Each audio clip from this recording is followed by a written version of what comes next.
وَلَا تَتَمَنَّوْا مَا فَضَّلَ اللَّهُ بِهِ بَعْضَكُمْ عَلَى بَعْضٍ. Don't wish for the things Allah favored others with, some over others.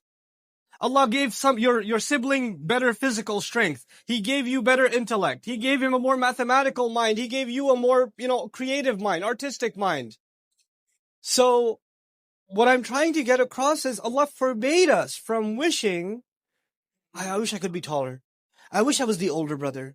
I wish I was like my sister. I wish I was this. I wish I was that. What Allah has given you is good. It's a favor from Allah. And wishing for something else is actually a negation of Alhamdulillah.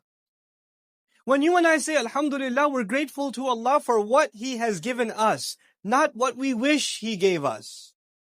Not what we wish. Alhamdulillah already is a statement of self-esteem. You're already grateful, happy, content with what Allah has given you, with what Allah has given me. Don't try to be somebody else. Just be yourself. Just be yourself and acknowledge that what you have is a gift from Allah Azza wa Jal. And then He even adds, sometimes this happens between brothers and sisters. My brother gets to go outside. I don't get to hang out late at night. My brother gets to do everything. I don't get to do anything, the sister says. Allah says, لِلْرِجَالِ نَصِيبٌ مِّمَّا اكْتَسَبُوا وَلِلنِّسَاءِ نَصِيبٌ مِّمَّا اكْتَسَبْنَا. For men, they have a portion from what they're going to earn. For women, they're going to have a portion from what they're going to earn and nothing more. In other words, what you get in this world is trivial compared to what you're going to earn with Allah. What you have to earn with Allah, it's equal opportunity. Just work on getting the rida, the pleasure of Allah.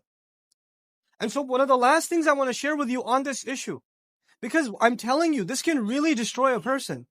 If you don't pay attention to this, you can become obsessive.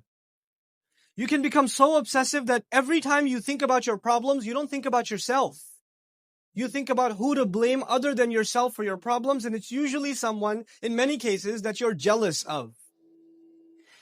It's very peculiar that in Surah Yusuf, I was telling you about the story of jealousy, right? The aspect of jealousy between Yusuf and his brothers.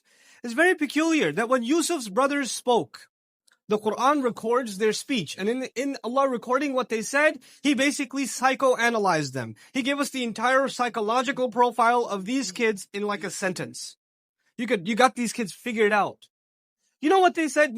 They're a bunch of guys. And they don't begin with defining themselves. They begin with defining the problem they have in their life. قَالُوا لَيُوسُفُ وَأَخُوهُ أَحَبُّ إِلَى أَبِينَا مِنَّا. And then they define themselves. وَنَحْنُ عُصْبَةٌ. My goodness. Yusuf and his brother, Dad loves them way more than he does us. And we are a strong bunch of guys. Instead of saying we're a strong bunch of guys, how come Dad loves them more? They couldn't even talk about themselves first. You know why? Because they're so obsessed with their object. This object of jealousy. It's so invaded their minds. Whenever they get together, they talk about that. And this is a very serious problem, because what this does is it never allows you to grow. It never allows you to become a better person, to come out of your shell. You're constantly living in the fake shadow of somebody else.